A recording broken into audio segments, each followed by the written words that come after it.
ditabur pada tanah hati kami yang siap. Sehingga waktu-waktu yang kami berikan ini tidak akan berlalu sia-sia saja. Tapi itu betul-betul membawa berkat dalam kehidupan kami. Tolong saya juga Tuhan, supaya saya bisa menyampaikan kebenaran ini dengan baik, dengan jelas, dan dikuasai oleh Roh-Mu yang kudus. Sehingga penyampaian ini sangat ditangkap dan dipahami oleh kami semua Tuhan.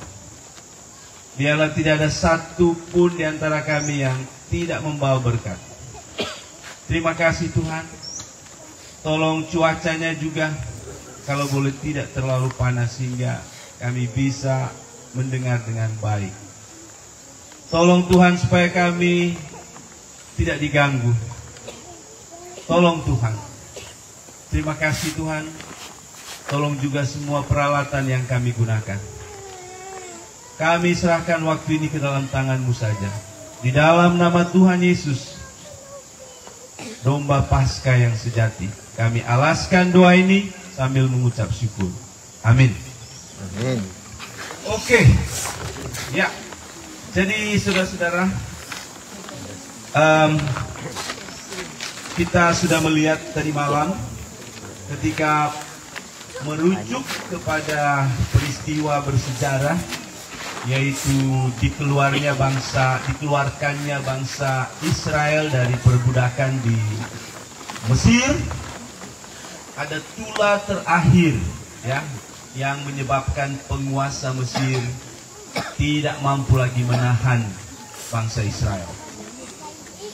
Dan tula terakhir itu sangat lekat dengan penyembelihan anak domba yang berumur 1 tahun, yang sudah dibuktikan tidak ada cacat, ya kan? Anak domba yang disembelih ini adalah gambaran tentang penyalipan Tuhan Yesus.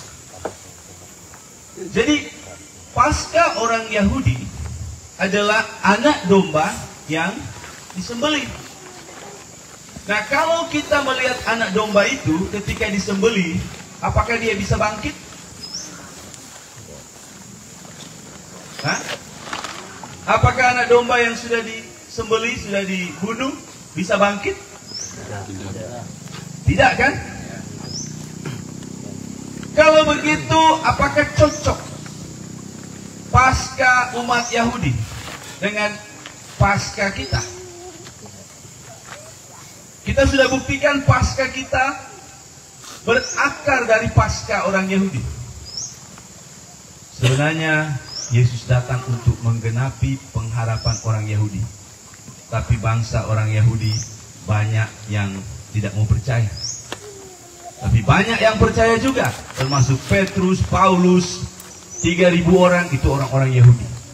Tapi secara jumlah mereka masih kalah dengan yang tidak percaya. Sehingga akhirnya mereka dikeluarkan. Dan lama-lama mereka disebut pengikut Kristus, Kristen. Maka mulai terlihat perbedaan. Padahal sebenarnya tidak. Sebenarnya kalau bangsa Israel mau menyambut Yesus sebagai Mesias yang dijanjikan, tidak perlu ada Kristen. Tapi begitulah, tidak bisa. Dan akhirnya orang Yahudi secara bangsa sampai sekarang tetap sedang menanti Mesias mereka. Sedangkan kita percaya inilah Mesias yang sudah dijanjikan, yaitu Tuhan Yesus. Nah, kalau anak domba itu hanya dia yang menjadi fokus, maka ini tidak menggambarkan Paskah kita. Karena Paskah kita bicara tentang kebangkitan. Sedangkan anak domba Paskah disembelih dan tidak bangkit lagi. Betul? Tapi kita secara khusus melihat kata Paskah itu. Karena kata Paskah itu berarti melewati. Maut tidak terjadi. Maut Passover. Maut melewati. Maka Kristen mengambil itu di mana tidak hanya berfokus pada kematian Kristus, tetapi berfokus pada kebangkitan Kristus, sehingga kematian yang sesungguhnya terlewati kepada kita semua yang percaya pada pengorbanan Tuhan Yesus. Jadi Paskah ini lebih kepada melewati, melalui, tidak membunuh, tidak memberikan maut, karena Kristus telah bangkit. Jadi itu sangat penting, di mana kita melihat Paskah pada pengertian melewati, bukan hanya pada pengertian anak domba yang disembelih. Jelas? Jelas ya? Karena itu saudara, Paskah Kristen lebih kepada bukan hanya kematian, tetapi terutama kepada kebangkitan Kristus. Jadi kalau saya tanya, apa itu Paskah? Sudah tahu, Paskah latar belakangnya adalah memperingati hari dibebaskannya bangsa Israel dari perbudakan di Mesir. Tapi Paskah Kristen adalah hari memperingati kebangkitan Yesus Kristus. Jelas? Tes dulu, ya kan? Tes dulu. Siap semua di muka ini? Siap? Benar atau salah? Cuma bilang benar, semua bilang salah. Oke? Gampang atau susah? Gampang. Muni badiang kan? Benar atau salah? Paskah Kristen adalah hari memperingati kematian Yesus Kristus. Benar atau salah? Benar. Salah. Apa itu? Kebangkitan Yesus, betul? Siap? Siap. Paskah Yahudi, hari memperingati kebangkitan Yesus. Benar atau salah? Salah. Oh, tepuk tangan dulu. Berarti gampang kan? Gampang tuh. Oke. Saudara, sekali lagi, Paskah Kristen adalah hari memperingati kebangkitan Yesus. Amin. Jangan ragu-ragu ketika ditanya apa itu Paskah Kristen. Atau kalau mereka cuma tanya, apa itu Paskah? Jawab saja, hari kebangkitan Yesus. Kenapa Yesus belum mati, sudah ada Paskah? Oh, itu Paskah Yahudi. Nah, begitu ya. Jelas ya? Jelas. Harus jelas. Tapi kalau Paskah Kristen, hari kebangkitan Yesus. Besok kita rayakan. Tapi hari Paskah itu memang berakar dari sejarah Yahudi. Saudara, kebangkitan sangat penting. Karena dalam 1 Korintus 15 ayat 17. Dan jika Kristus tidak dibangkitkan, maka sia-sialah kepercayaan kamu. Dan kamu masih hidup dalam dosamu. Sia-sia. Biar Yesus sudah menderita dicambuk. Siapa yang pernah nonton film The Passion of Christ? Pencambukan Tuhan Yesus. Sudah lihat? Mengerikan. Saya pernah lihat di Aceh hukuman cambuk ketika kedapatan bersinah. Datang di sini di panggung, orang saksikan, algojo, tutup mata, pegang satu rotan. Dia dengan sikap tenang begini, lalu pukulan dilakukan. Angkat begini, yang kena langsung.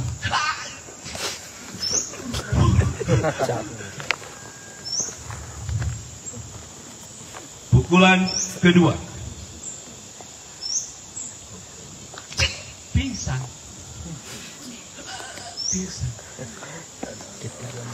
Tapi saudara, algojo Roma tidak perlu bersikap begini. Itu rom pasang kuda-kuda baik-baik, gondolan bage. Ya. Setelah mereka puas pukul begitu, Yesus Mereka ambil lagi cambuk yang waktu mereka ambil cambuk itu bagi di meja, tanam. Kayu begini tanam, apalagi itu daging. Jadi pada waktu mereka masuk, kadang-kadang kena di perut, tarik begini, mengerikan sekali. Dan kurang ajarnya orang Roma Algojo, setelah so ancor tu badan seperti bubur, mereka ambil tanah, isi tanah di situ supaya mati. Jadi jangan heran Yesus mati lebih awal daripada orang yang di sebelah kiri dan orang di sebelah kanan. Karena Yesus melalui pencambukan yang sangat keji. Walaupun Yesus sudah menderita seperti itu dan akhirnya mati digantung di kayu salib. Sudah tahu kalau mati digantung di kayu salib? Tak gantung. Seolah-olah tanah tidak mau terima, seolah-olah langit tidak mau terima, tak gantung. Itu namanya kutuk. Yesus mati mengambil kutuk. Walaupun Yesus sangat menderita, tapi kalau dia tidak bangkit, apalah artinya? Ya, coba bilang, apalah artinya?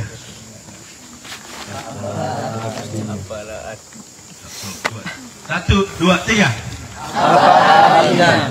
Kalau Yesus tidak bangkit, apalah artinya? Dia mati dengan menggenaskan. Dia mati tanpa memberikan efek, dampak apa-apa kepada kita. Namun saudara, pada hari yang ketiga dia bangkit. Amin. Umat Kristen sedunia merayakan Paskah pada hari Minggu. Pada hari apa? Sebagai hari kebangkitan Tuhan Yesus. Dan untuk hari kematian Tuhan Yesus, umat Kristen sedunia memperingatinya sebagai Jumat Agung. Oleh sebab itu, hari Jumat adalah hari memperingati kematian Tuhan Yesus. Mau tes lagi? Boleh? Boleh. Sebelah sana, siap? Hari apa Yesus bangkit? Hari Minggu. Tepuk tangan. Wah. Suara keras. Sana, siap? Siap? Siap. Hari apa Yesus mati? Jumat. Hah? Jumat. Tepuk tangan. Jadi Jumat adalah dirayakan oleh umat Kristen sebagai hari Kematian. atau Jumat Agung 50. Ulang. Hari Minggu umat Kristen sedunia merayakan sebagai hari Paskah. 50 juga, ya kan? Pokoknya dorang bilang Minggu, dorang bilang kebangkitan, dorang bilang Paskah, kita semua kasih nilai 50. Pasti salah satu dorang pilih, ya kan? Jadi hari Minggu kebangkitan, hari Jumat kematian. Beda dengan hari Natal. Hari Natal bisa jadi hari Senin, hari Selasa, hari Rabu, Kamis, Jumat, Sabtu, Minggu. Yang penting tanggal 20. Tapi kalau Paskah, mesti hari Paskah. Minggu. Hari kematian harus hari. Nggak peduli tanggal. Yang penting April itu harus Jumat dan hari Minggu. Jelas? Yes. Puji Tuhan, ini pintar-pintar ini, mantap. Ada masalah orang. Sekarang ada masalah. Bukan panas. Ada masalah. Dorang tidak bilang panas. Mereka biar panas, hantam. Ada masalah. Sebab kenapa? ada perhitungan kematian Tuhan Yesus. Berapa hari, berapa malam Tuhan Yesus mati? 3 hari 3 malam. 3 malam. Kuat. 3 hari 3 malam. Ulang. 1, 2, 3. 3 hari 3 malam. Hah? 2 hari 3 malam. 2 hari 3 malam. 3 malam 3 hari.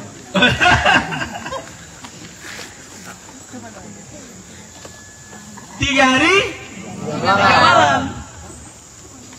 Jadi 3 hari, 3 malam. Nah, jangan rubah ya. 3 hari 3 malam, coba. 3 hari 3 malam. Sana. 3 hari 3 malam. Nah. 3 hari 3 malam. Mantap. Jago. Kalau mati hari Jumat, bangkit hari Minggu malam, Minggu pagi. Pagi benar, ya kan? Subuh. Mau di subuh hari jam 7, nggak bisa begitu, ya kan? Terlambat tadi. Mati Jumat, bangkit Minggu pagi. 3 hari 3 malam kan? Hah? Ya. Mari orang hitung. Mari kita hitung. Jumat, DP malam, 1 malam. Betul? Sabtu malam ke Minggu ada DP malam? Ada. Nada. Dia bangkit pagi-pagi sekali. Betul? Betul 3 hari 3 malam? Bukan. Betul 3 hari 3 malam? Coba hitung. Pagi-pagi benar dia sudah bangkit. Iya kan? Jadi ada orang bilang sebenarnya Yesus mati hari Rabu. Salah umat Kristen sedunia. Roba itu Paskah. Rabu Agung, bukan Jumat Agung. Karena orang bilang begini, Rabu toh 1 malam, Kamis toh 1 malam. Dapat lihat? Jumat 1 pas 3 hari 3 malam, iya kan? Berubah aja Tidak.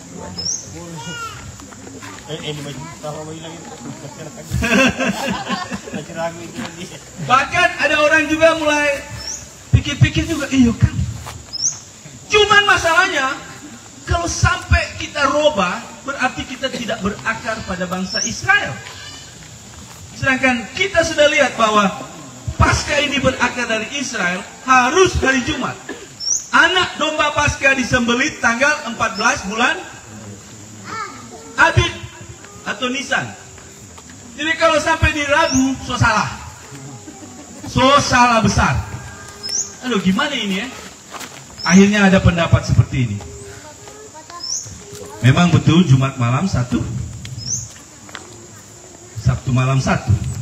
Tapi kan pada pukul 3 sampai 12 terjadi kegelapan kan?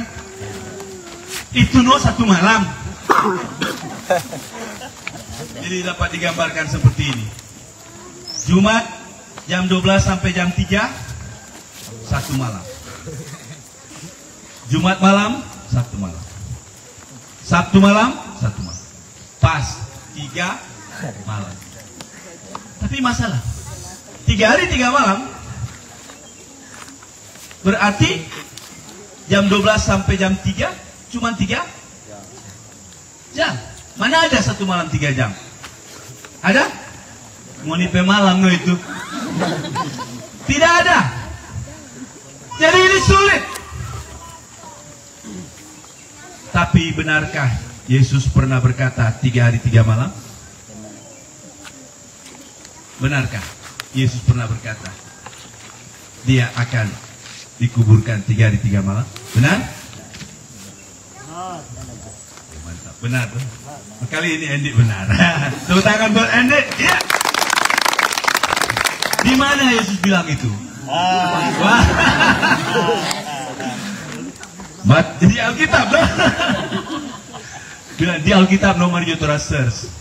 Dalam Matius 12 ayat 40. Sebab seperti Yunus tinggal di dalam perut ikan 3 hari 3 malam. Demikian juga anak manusia akan tinggal di dalam rahim ibu. Berapa? 3 hari 3 malam. Aduh, ternyata betul. Yesus sudah mengatakan itu. Tapi Tuhan Yesus, kalau Jumat, kau bangkit hari Minggu, sulit disebut 3 hari 3. Itu karena turang pebodok, bukan? Iya. Sebenarnya bukan tompe bodok, tompe kelemahan.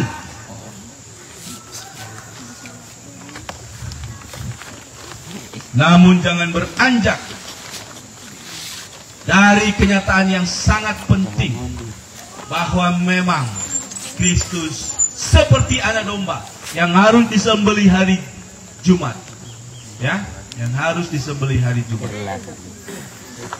Jika kematian Yesus bukan hari Jumat, masalahnya sangat serius. Yang pertama, tipologi Paskah tidak jadi. Yang kedua, masalah dengan hari ibadah hari Minggu. Kenapa kita bukan ibadah hari Sabtu? Pernah kalian ditanya, Sabat hari apa? Siapa hendak ibadah Sabat? Bukankah Tuhan berkata, kuduskanlah hari Sabat? Siapa hendak ibadah hari Sabat? Kita berkata, tidak.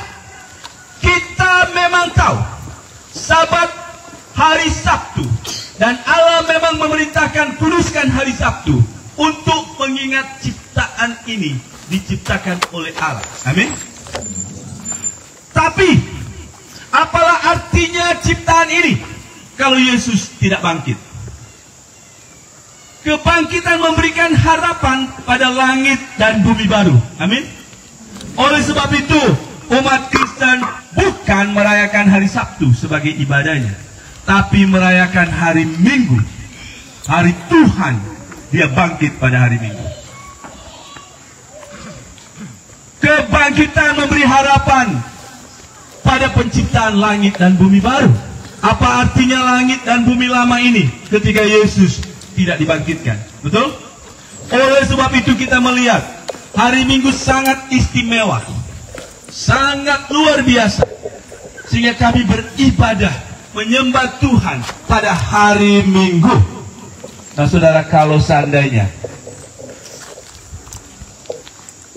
Kristus bukan bangkit pada hari Minggu, ini masalah, ya kan? Ini masalah. Tapi betulkah hari Minggu itu adalah hari ibadah umat Kristen semula-mula juga? Apakah itu memang ibadah yang nanti Kaisar Konstantin adakan? Tidak. Coba lihat dalam Kisah Para Rasul 20 ayat 7. Pada hari pertama dalam minggu itu, ketika kami berkumpul untuk memecah-mecahkan roti, mereka rupanya sejak Kisah Para Rasul, umat Yahudi yang percaya kepada Kristus yang mula-mula, mereka sembahyang, mereka kumpul memecahkan roti, mengingat perjamuan kudus di hari pertama. Hari pertama itu hari apa? Minggu. Hari ketujuh itu hari apa? Sabtu. Jadi mereka sudah ibadah hari Minggu. 1 Korintus 16 ayat 2. Pada hari pertama dari tiap-tiap minggu, hendaklah kamu masing-masing sesuai dengan apa yang kamu peroleh menyisihkan sesuatu dan menyimpannya di rumah. Mereka sudah berkumpul tiap-tiap hari Minggu. Ya? Jelas? Tuhan Yesus sesudah bangkit juga, dia memilih hari Minggu untuk menampakkan dirinya kepada murid-muridnya.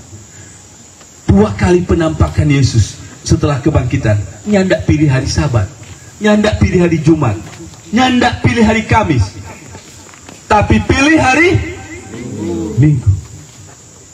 Itu sebabnya kita menyanyi, hari ini harinya Tuhan. Ada guru-guru sekolah minggu lupa. Hari Senin, hari Selasa, harinya Tuhan. Hari Rabu, hari Kamis, harinya Tuhan. Padahal hari Tuhan khusus itu adalah hari Minggu, karena dia bangkit.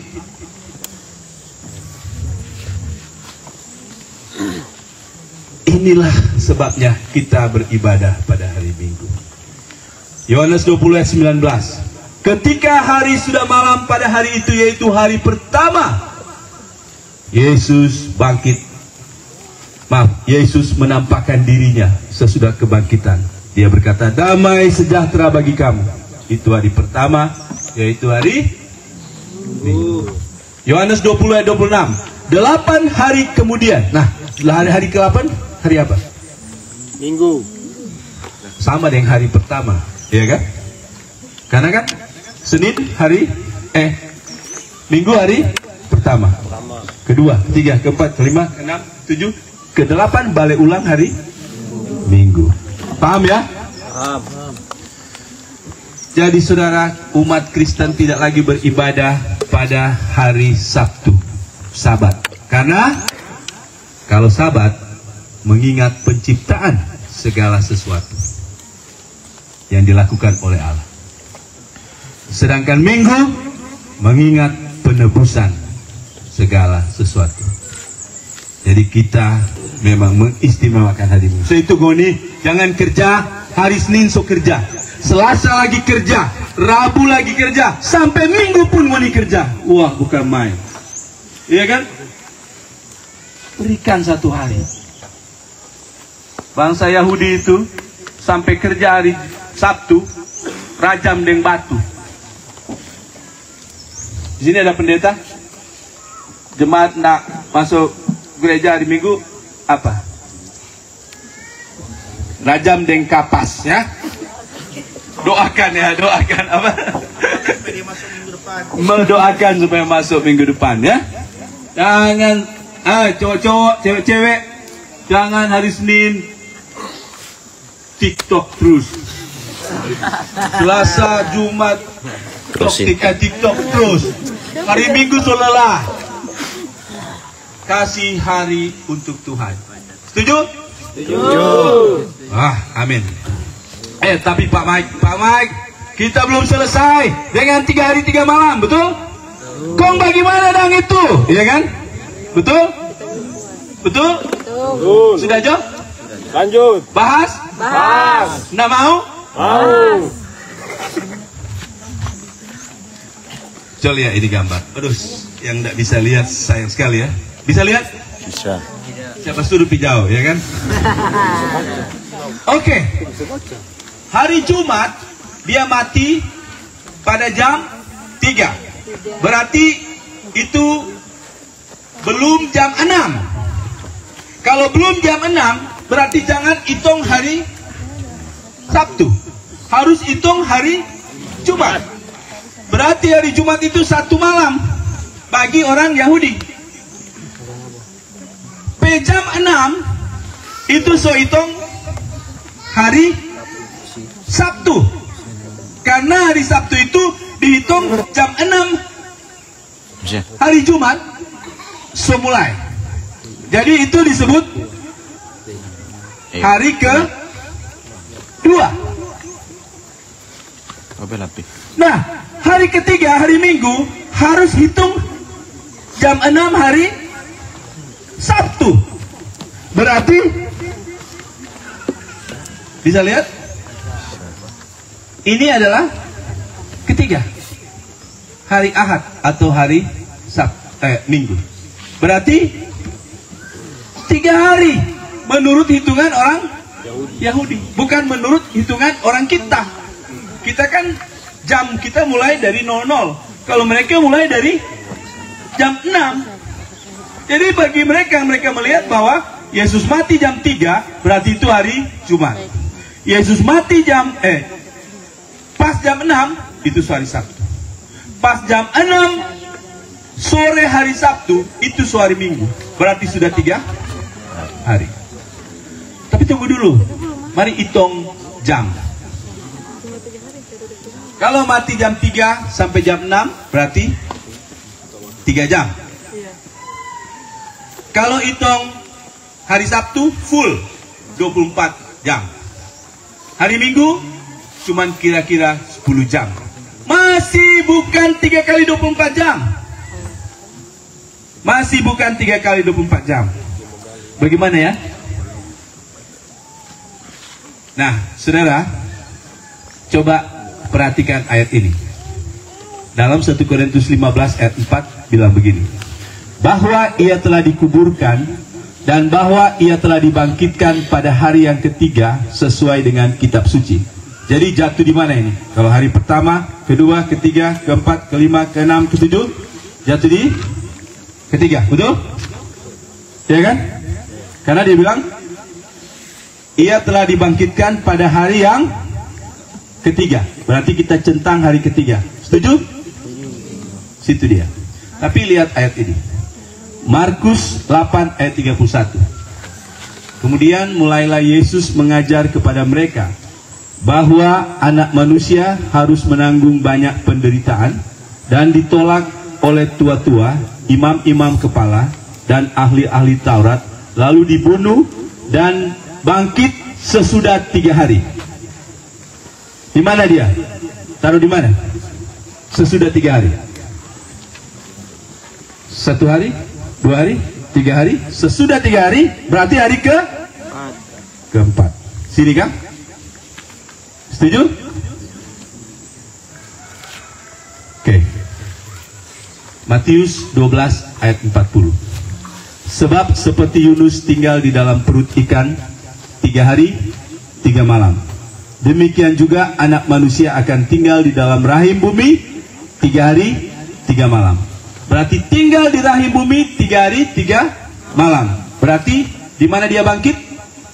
Selepas 3 hari 3 malam. Berarti di sini hari keempat. Betul? Bisa mengerti? Boleh ya? Boleh? Oke. Jadi kita ketika lihat 3 ayat ini, 1 Korintus 15 ayat 4, Markus 8 ayat 31, Matius 12 ayat 40, kita lihat, kita centang di sini ya. Hari ketiga, hari keempat, hari keempat. Gimana ini?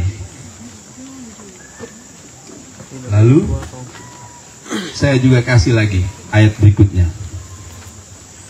Ester 4 ayat 16 dan Ester 5 ayat 1. Coba perhatikan ayat-ayat ini ya. Pergilah, kumpulkanlah semua orang Yahudi yang terdapat di Susan dan berpuasalah untuk aku. Janganlah makan dan janganlah minum. Berapa hari? 3 hari lamanya. Jadi ingat ya, puasa yang Ester minta adalah berapa lama? 3 hari lamanya. Baik malam, baik siang. Puasa. Sebab aku serta dayang-dayangku pun akan berpuasa demikian. 3 hari, baik siang maupun malam. Lalu Ester akan pergi menghadap raja. Jadi sebaiknya Ester pergi hari keberapa? Ester akan pergi menghadap raja hari keberapa? Setelah puasa 3 hari 3 malam, berarti Ester menghadap raja kapan? Hari keempat kan? Hari keempat. Tapi menarik, pada hari yang ketiga, Esther mengenakan pakaian lalu pergi. Tadi dia bilang puasa 3 hari 3 malam, tapi menghadap raja pada hari ketiga. Wih, aneh kan? Apakah Esther kecepatan pergi? Apakah Esther kecepatan pergi? Tidak. Nah, sekarang saya tanya lagi. Kejadian 7 ayat 12. Dan turunlah hujan lebat meliputi bumi 40 hari 40 malam lamanya. Sekarang kita lihat Kejadian 7 ayat 17. 40 hari lamanya air bah itu meliputi bumi. Air itu naik dan mengangkat bahtera sehingga melampung tinggi dari bumi. Tadi 40 hari 40 malam. Sekarang 40 hari saja. Mana yang betul? 40 hari saja atau 40 hari 40 malam? Samakah? Kalau saya bilang 40 hari dan kalau saya bilang 40 hari 40 malam, apakah sama? Beda. Kalau begitu mana yang benar? Ayat 12 atau ayat 17? 40 hari 40 malam air itu penuh atau cuma 40 hari saja? Bingung kan? Sekarang satu lagi terakhir. Siap? Ada yang mau baca ini? Matius 27 ayat 63. Boleh satu orang baca di sini? Pakai mic. Boleh bacakan? Baca? Matius 27 ayat 63. Berdekat Jo, membaca. Di sini Jo, so ada teks ini. Nah. Matius 27 ayat 63. Iya. Bahwa si penyesat itu sewaktu hidupnya berkata, sesudah 3 hari aku akan bangkit. Iya. Jadi orang Yahudi menghadap pemerintah pada waktu itu, yaitu Gubernur Pilatus. Mereka bilang begini kepada gubernur, Gub, Yesus, tapi mereka bilang Yesus itu si penyesat. Si penyesat itu dia berkata, sesudah 3 hari aku akan bangkit. Kalau sampai murid-muridnya curi mayatnya lalu bilang, dia bangkit, itu menjadi penyesatan yang luar biasa. Karena itu kasih pasukan, tolong kasih tentara jaga kuburnya. Nah, saudara, penjaga itu harus jaga sampai hari keberapa?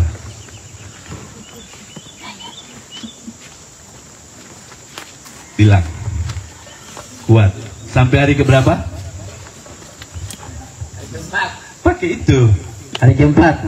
Setuju? Kalau Yesus akan bangkit sesudah hari ketiga, penjaga harus jaga sampai hari keberapa? Sini. Penjaga harus jaga sampai hari keberapa? Kalau misalnya kalian ada pohon durian, terus kalian dengar ada orang mau curi, kalian dengar papan curi atau pencuri akan datang sesudah hari ketiga. Jaga pohon durian sampai hari keberapa? Sampai hari keempat, iya kan? Karena papan curi akan datang sesudah hari ketiga. Berarti jaga sampai hari keempat. Jelas? Jelas semua? Sesudah 3 hari Yesus akan bangkit, maka seharusnya tentara Roma jaga sampai hari pelan sekali ya. Sampai hari Empat. betul.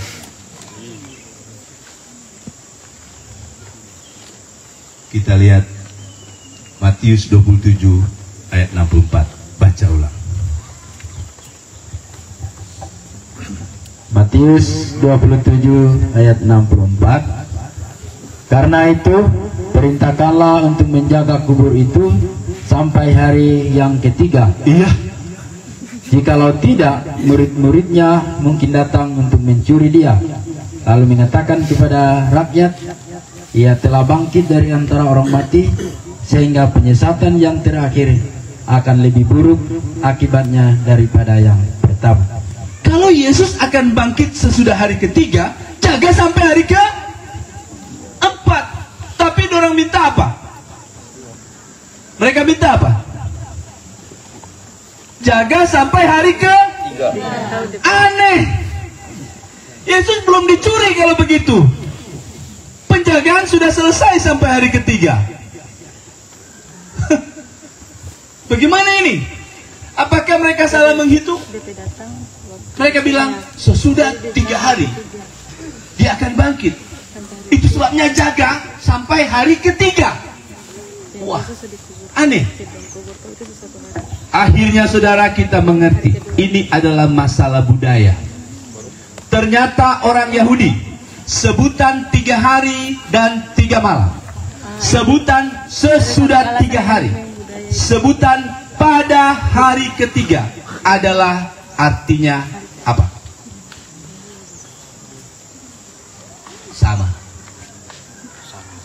Sama DP arti itu. Mengerti? 3 hari 3 malam tidak bermaksud 1 kali 24 jam. Tidak. Itu kan sama juga orang masuk hotel.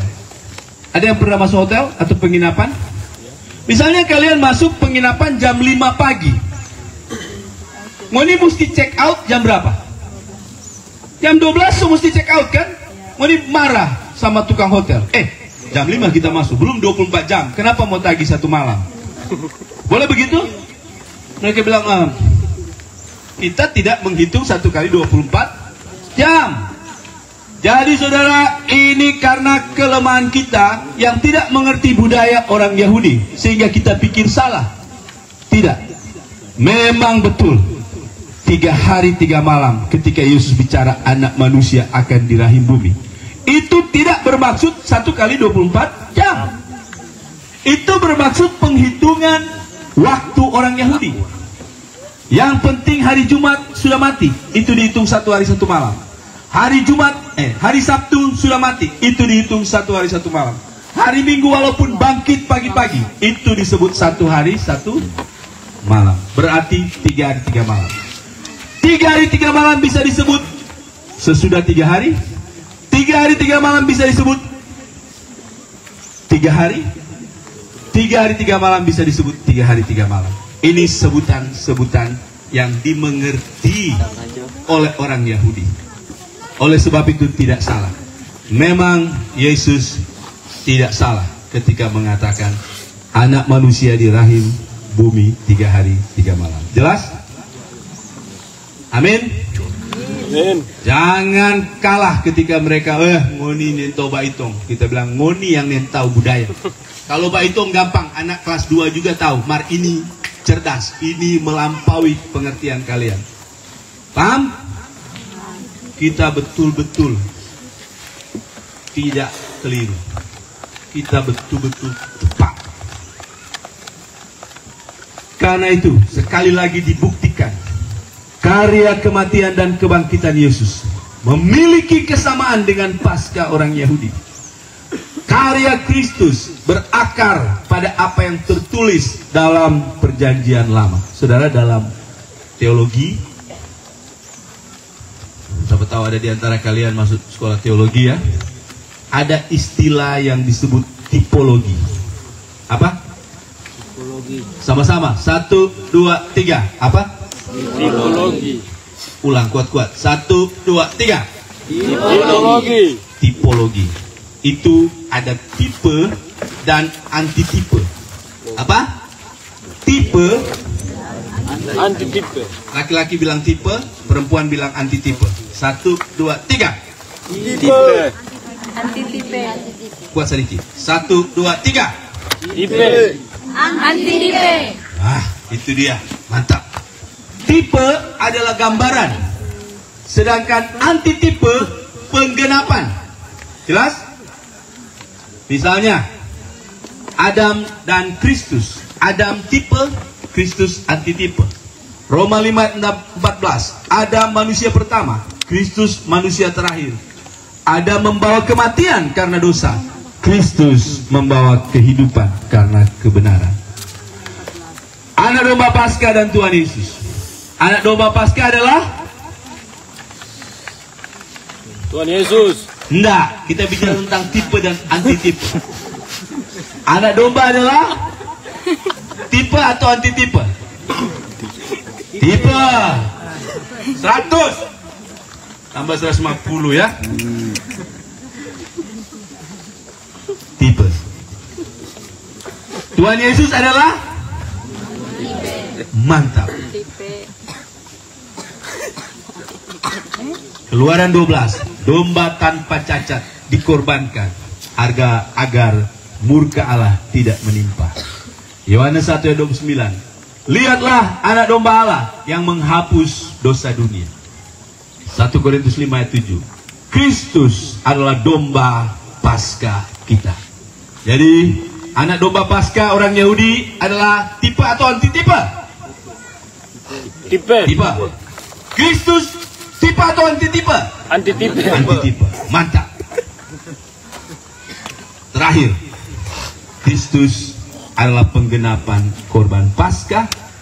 Darahnya dan kebangkitannya menyelamatkan semua orang yang percaya kepadanya. Amin. Amin.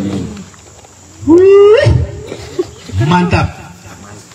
Iman kita memang tidak perlu diragukan. Ya.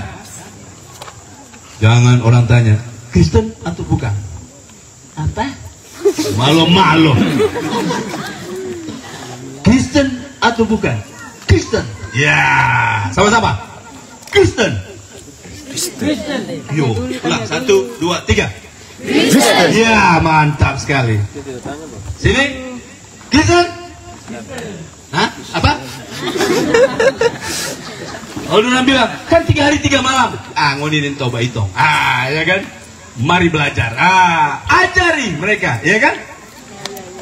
Istilah-istilah itu adalah istilah-istilah yang sama artinya. Jangan pakai 1 kali 24 jam. Di dunia modern juga begitu. Masuk di hotel ngana, hitung 1 kali 24 jam. Masuk jam 5 pagi karena mau terbang.